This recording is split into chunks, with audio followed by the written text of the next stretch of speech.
Hello and welcome to Sunday's edition of News Tonight. I'm Aishwarya Kapoor with you. Now, Prime Minister Narendra Modi has embarked upon his two-day visit to the UAE. Well, that is our top focus. In the other big story, India has summoned a Pakistan High Commissioner after repeated ceasefire violations along the line of control. We'll get you all the details. But first up, the headlines. Prime Minister Narendra Modi arrives in Abu Dhabi. Talks on trade, energy and security issues to be the focus of his two-day visit to the UAE. India lodges strong protest over fresh ceasefire violations in Kashmir. Pakistani High Commissioner Abdul Basit summoned after 6 people killed in shelling along the line of control. Home Minister of Pakistan's Punjab province killed among 15 people in a suicide blast. Minister Shuza Khanzada was active in many major operations against terrorists. Hours after Indonesian plane with 54 people on board is reported missing, villagers in Papua claim aircraft crashed into a mountain. And a disappointment for Saina Nehwal in the World Badminton Championships. Indian ace settles for silver after losing to title holder Carolina Marin.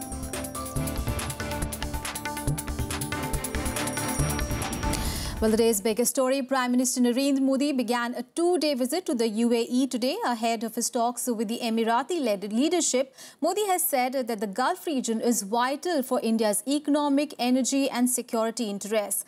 He aims to improve trade and investment ties between the two nations during his visit. This is the first time an Indian Prime Minister has landed in UAE on a bilateral visit in the last 3 decades. During his two-day visit, Modi will reach out to investors to hard sell India as an attractive business destination. Ahead of his visit, Modi said he is keen to foster a strategic partnership, particularly in the security, energy and investment sectors. The fact that after such a long gap the Prime Minister is coming adds a lot of significance to this visit. What can be discussed? Well, bilateral issues. We have a lot already happening bilaterally between India and UAE. As you know, UAE and India are one of the largest trading partners of each other.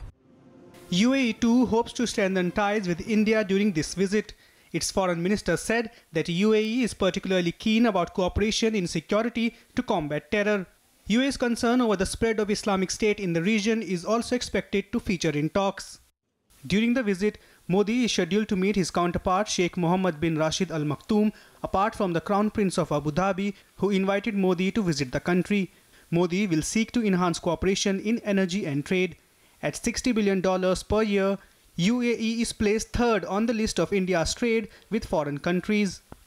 We look at this visit as providing a very strong fillip to further strengthening the long-standing relations between India and the UAE. We hope that it will register key progress in a number of issues such as trade, investment, security cooperation, energy, as of course the interaction with the Indian diaspora.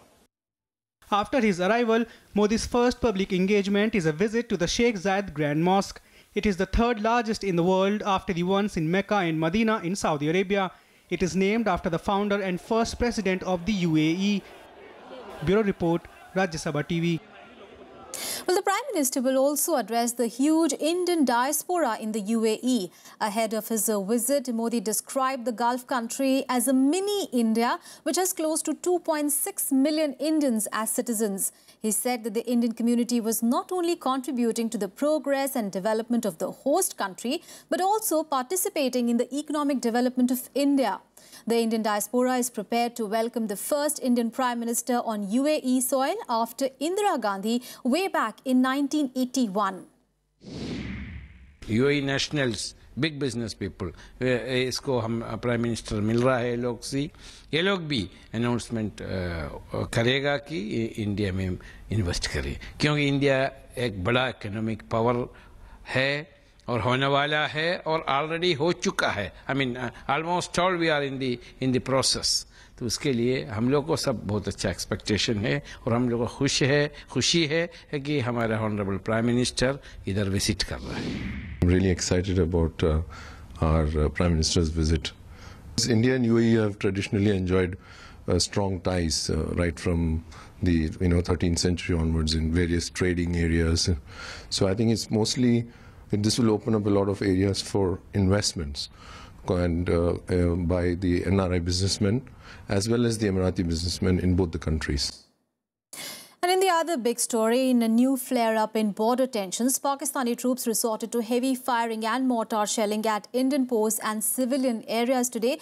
The firing over the last 24 hours have left 6 civilians dead, including a Sarpanch in Poonch district. Now, India summoned Pak High Commissioner Abdul Basit and lodged a strong protest after 35 ceasefire violations in this month alone. For nearly 24 hours since the Independence Day, Pakistani mortar shells and guns have targeted the Balakot region in Poonch. The outposts and the civilian areas have been on target in the heaviest firing from across the line of control in recent times. The toll, 6 dead and 10 injured, all of them local villagers. Among the dead was a 12-year-old boy and a 40-year-old woman. In another incident, 3 people were injured in Rajouri as well. 2 दिन से अब बहुत firing चल रहा है sir. हमारे 5 आदमी जो है वो अभी तक मर चुके हैं। उनका कोई दफनाने का स्कीम नहीं है, यहाँ पे कोई फैसिलिटी अवेलेबल नहीं है। फायरिंग जो है पिछले कुछ दिनों से चल रही थी, रुक के फायरिंग होती थी, बट हैबिटेशंस पे फायरिंग नहीं होती थी। कल दिन को जो है वो हैबिटेशंस पे फायरिंग हुई, रात को भी कुछ थोड़ी फायरिंग हुई, मॉर्निंग में हुई। The Pakistan Army has been resorting to unprovoked ceasefire violation in the Poonch sector and in the Mimbargali sector. The Indian Army is giving them a befitting reply. Adequate response is being given to all the forward posts of the Pakistan Army. Sunday was the 8th consecutive day of firing by the Pakistani troops on Indian posts and civilian areas. Till Saturday, there have been 35 ceasefire violations only in the first 2 weeks of this month. Last month saw 19 more, in which 4 people were killed and 14 others were injured. Jammu and Kashmir Chief Minister Mufti Mohammad Saeed raised concerns over the ceasefire violations and loss of lives. He urged for immediate de-escalation of tension along the borders in Jammu and Kashmir. India summoned Pakistan High Commissioner Abdul Basit to lodge a strong protest, especially over the incidents in the past 2 days.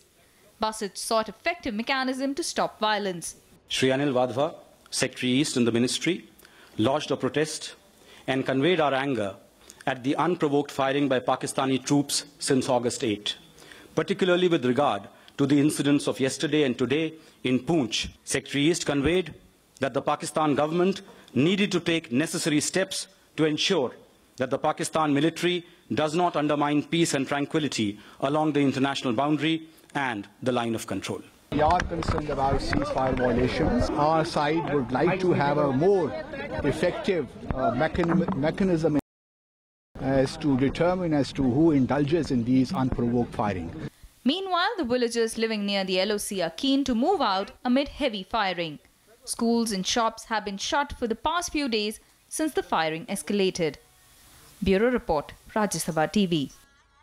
Now remember, these ceasefire violations come days before the NSAs of the 2 countries are set to meet in Delhi. Ajit Doval and Sartaj Aziz will hold talks for the first time on 23rd of August. Now, during the talks, India is expected to present strong evidence of terrorism emanating from Pakistan, highlighted further by recent attacks in Gurdaspur and near Udhampur. However, opposition parties have raised questions whether the meeting will be fruitful under the present circumstances. Government of India must immediately call off the NSA level talks. There should be no contact with Pakistan till the time this brutality, this outrage does not cease. Yesterday we celebrated the independence of our nation. Day before, Pakistan celebrated its independence, and both the leaders have made exchange of pleasantries, good wishes. In this background, the violation of ceasefire is really condemnable, and Pakistan, the government of Pakistan should ensure its army does not violate ceasefire agreement.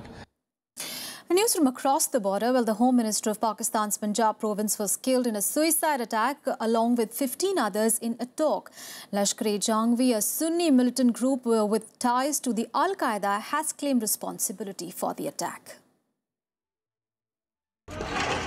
In a brazen attack, Pakistan's Punjab province Home Minister Shahzad Khanzada was assassinated on Sunday. The bomber blew himself up at Khanzada's ancestral home in Attock district, killing him and at least 15 other people. 17 others were injured, 3 critically. The powerful blast brought down the roof of the building, burying the 71-year-old minister and others.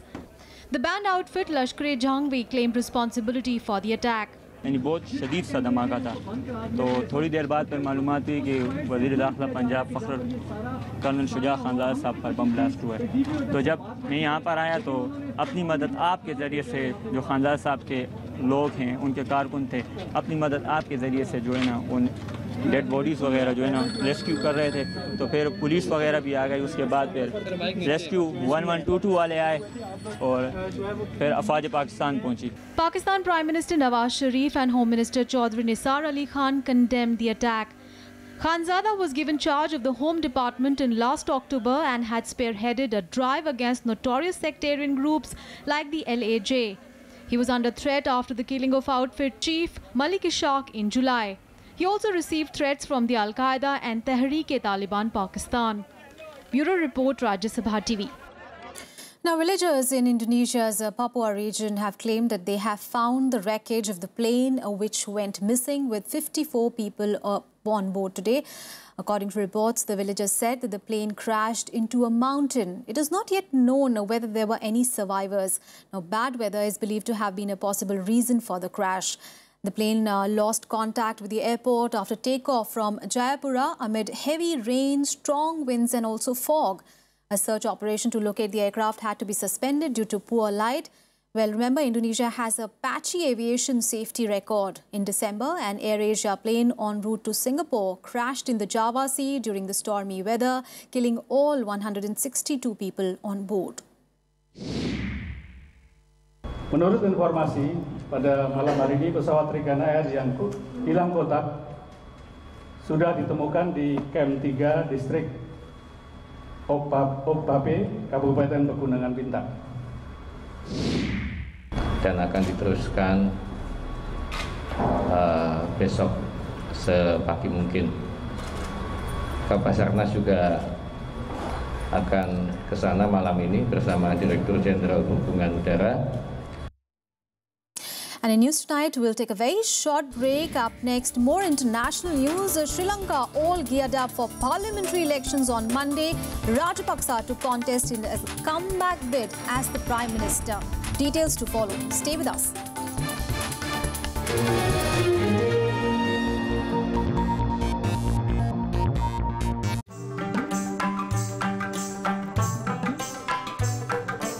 Tradition dating back centuries. A cultural heritage that inspires and warms at once. Magic that awes. Rajya Sabha Television brings you events that embrace the wonders of India's classical arts. Conversations with the biggest names in the culture and music. Rajya Sabha Television, democracy at work.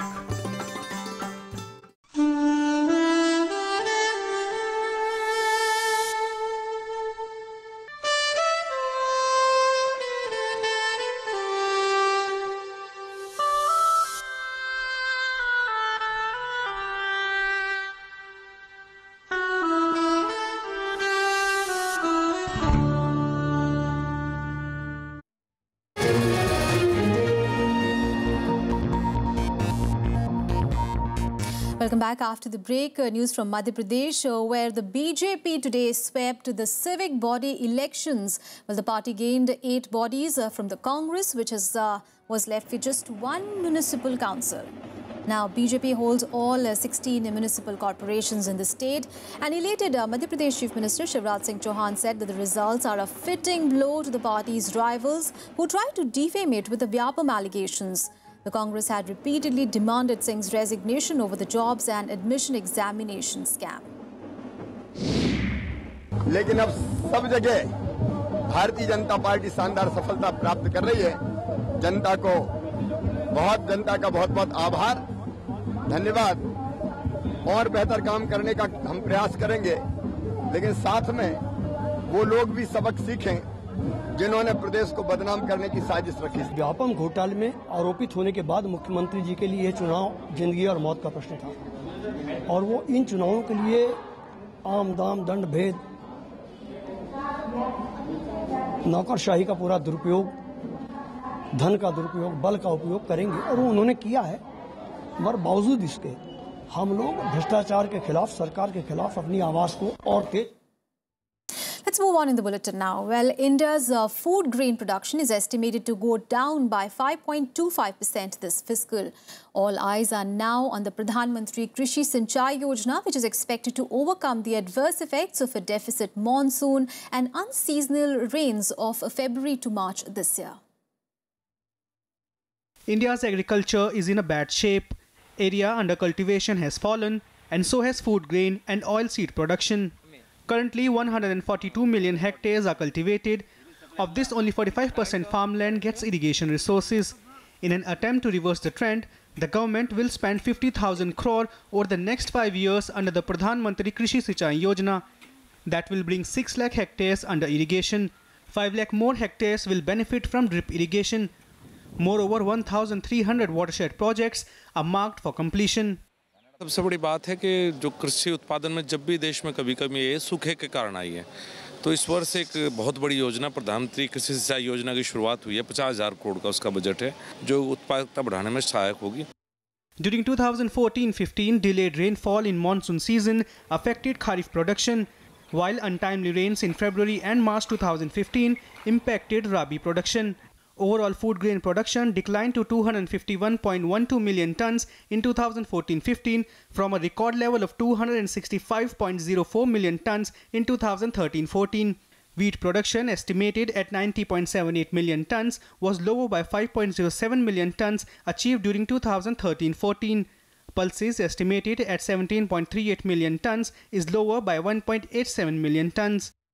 The ideal situation that we should, or the utopian situation that we should have is that we should have enough for our people, number one. Number two, enough for our buffer stock. Number three, we should export to the countries that need it, and it should be a revenue earner for us. National Sample Survey Organisation के मुताबिक 3,078 रुपये per month एक किसान की आमदनी है, जबकि bank के 4th क्लास एम्प्लॉय की जो सैलरी है वो 42,000 रुपये पर मंथ है। तो कृषि हैज़ बिकम इकोनॉमिक, और अब कोई भी कृषि का काम नहीं करना चाहता। Agriculture contributes only 18% of the national income, but with 50% population in rural areas depending on it, any setback triggers a disproportionate amount of human distress. Kriti Mishra's report for Rajya Sabha television. The Rafale deal between the French and Indian governments has hit yet another roadblock. The French government has rejected India's demand for a 50% offset clause. Well, under the clause, a foreign company is expected to invest back a portion of the deal into India. But France has turned down the terms, citing sharp cost escalation. According to sources, the offset clause should not apply on the direct purchase of the 36 Rafale jets that India sought in flyaway condition during Prime Minister Modi's visit earlier this year. Instead, they have offered to participate in Make in India projects to carry forward the talks. And more news and updates from across India in Nationwide. Former Rajya Sabha member Ramnath Kovind was sworn in. Governor of Bihar on Sunday. Acting Chief Justice of Patna High Court Iqbal Ahmed Ansari administered the oath to Kovind as the 36th governor of the state at a function at Raj Bhavan. Chief Minister Nitish Kumar was also present at the ceremony. Now, his party has objected to the appointment, claiming that it was done without consulting the Chief Minister. The ex-servicemen protesting over the implementation of one rank, one pension at Jantar Mantar have escalated their stir today by going on an indefinite hunger strike. This after Prime Minister Narendra Modi's government failed to spell out a time frame for the implementation of the scheme. The veteran soldiers were hoping that Modi would announce the scheme during his Independence Day speech from the historic Red Fort. At least 6 people died and 10 others were seriously ill last night after consuming illicit liquor in West Bengal's South Parganas district. This is the second incident in the district after the 2011 Hooch tragedy that claimed more than 170 lives. The first batch of 340 pilgrims left from New Delhi for the annual Hajj pilgrimage in Mecca, Saudi Arabia today. The batch was flagged off by Delhi Chief Minister Arvind Kejriwal and Junior Foreign Minister General V.K. Singh. The pilgrims thanked the Delhi authorities for making safe arrangements. At least 68 Indians were taken into custody at a detention center near Seattle in the U.S. state of Washington for allegedly crossing into the country illegally. While their arrest dates vary, about half of them were detained in the last 1 month trying to sneak illegally across the border. Now, most of these Indians hail from Punjab. However, it could take months before a decision is taken on whether they will be deported or they'll be allowed to stay in the country. And Sri Lanka is all set to vote in crucial general elections tomorrow. The election promises a close battle between Prime Minister Rahil Wickremesinghe's UNP and President Maithripala Sirisena's UPFA. Now, Mahinda Rajapaksa is eyeing a political comeback as Prime Minister months after being toppled as the President. Sri Lanka goes to polls on Monday to elect the 225-member parliament. Security has been tightened for the polls after a tense political campaign. Around 15 million voters are expected to vote in Monday's elections. The key contest will be between the United National Party of Prime Minister Ranil Wickremesinghe and the United People's Freedom Alliance, which is headed by President Sirisena. This has been a free and fair election which people have not witnessed for a long time. The younger people have not witnessed it during their lifetime. It's to preserve this freedom and to build a new country that we seek the vote on August 17th. However, the real challenge to the UNP comes from former President and Sinhala strongman Mahinda Rajapaksa. He is looking for a political comeback months after being toppled as President.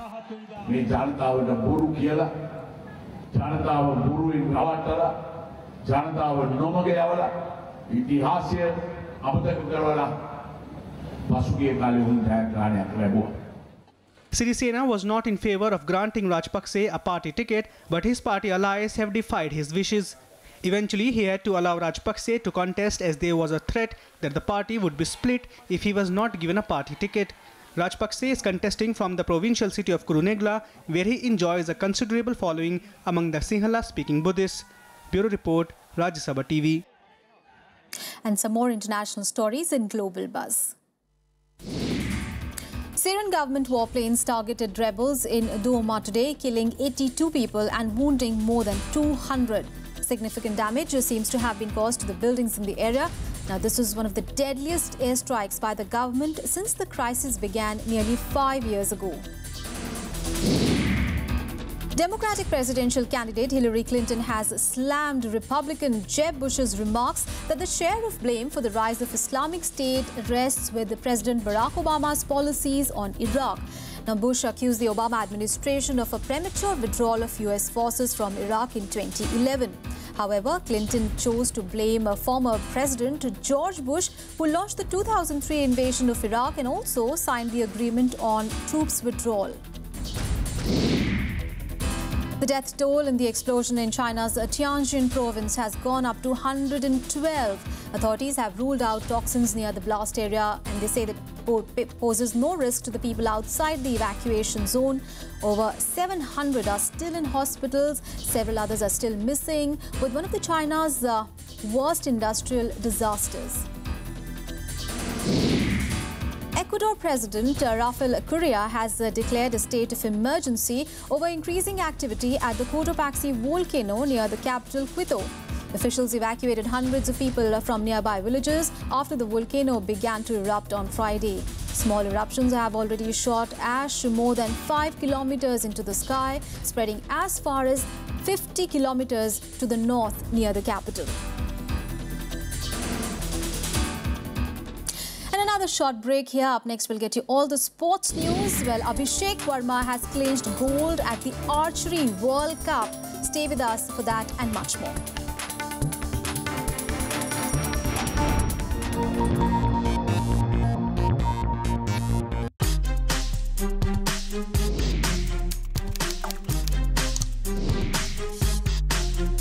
Get live Rajya Sabha session.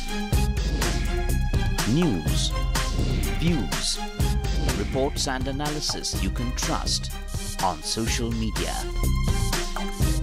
Subscribe, follow, like Rajya Sabha Television.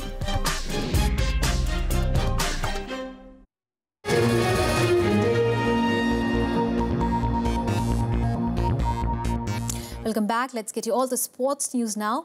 Well, a heartbreak for Saina Nehwal all over again as the badminton ace had to settle for the silver at the World Badminton Championship in Jakarta today. Saina Nehwal lost in straight games to her Spanish opponent and title holder Carolina Marin 16-21, 19-21 in 59 minutes. The Indian champion found it tough to deal with her rival's energy and floundered when challenged on pace. Carolina capitalized on Saina's errors and some precisely placed baseline shots. But it is the second successive loss for Saina in a major final. She had earlier lost to Marin at the All England Championships earlier this year in the final. Saina lost the first set and the second Saina was leading till the end. But last two strokes, that girl was time and again asking for some relaxation. And ultimately, Saina made the mistakes and lost in two sets. But she has gone to the finals. It is wonderful achievement. It is wonderful for India. Well, good news coming in from archery, where Abhishek Verma displayed brilliant form in the Archery World Cup on Saturday, clinching gold medal for India. Verma won the compound men's individual section, opening India's account in the World Cup. The world number 18 was at his best in the final as he held on to his lead to beat Ismail Ebadi of Iran. Verma had 13 perfect 10 scores. With this win, the Asian Games silver medalist avenged his defeat to Ebadi at the Incheon Games last year. Gold medal jeeta. It's a very tremendous performance. From the last 3 years, he performed very well. In fact, he started in 2013. 2013 में जो Asian championship हुई थी, वहाँ 3 gold medal जीते. उसके बाद Asian games में medal, इसके बाद यहाँ मेडल, और उसके परफॉर्मेंस में लगातार सुधार होता जा रहा है. वही एक ऐसा आर्चर है पूरे वर्ल्ड में जो कंटिन्यूसली लेकिन स्लोली आगे बढ़ रहा है. And more sporting action in Sports Beat. Indo-Swiss women's double pair of Sania Mirza and Martina Hingis suffered a straight sets loss in the semi-finals of the Rajya Cup in Toronto. The top seeds were completely outplayed in both the sets by French-Slovenian fourth seeds Caroline Garcia and Katerina Stebutnik. Sania and Hingis lost the match 6-3, 6-2 in an hour. Swiss teenager Belinda Bencic caused a major upset after she beat world number 1 Serena Williams to reach the Rogers Cup final. The 18-year-old came back from a set down to beat the 21-time Grand Slam champion 3-6, 7-5, 6-4. This was Serena's only second defeat in 45 matches this year. Bencic will play Romanian second seed Simona Halep in the final. Andy Murray set up a final against world number 1 Novak Djokovic in the Rogers Cup after beating Kei Nishikori in straight sets. The British top seed won 6-3, 6-0. The result means that the Scot will return to number 2 for the first time since 2013. Djokovic beat unseeded Frenchman Jeremy Chardy 6-4, 6-4 in the first semi-final. The International Association of Athletics Federation will select a new president on 19th of August. The contenders for the post are 2 former Olympic champions, Sebastian Coe and Sergei Bubka. The vote will be the first in IIAF's history, as previous leaders were nominated and accepted. Well, that's all in this edition of News Tonight. Thanks for watching. Good night.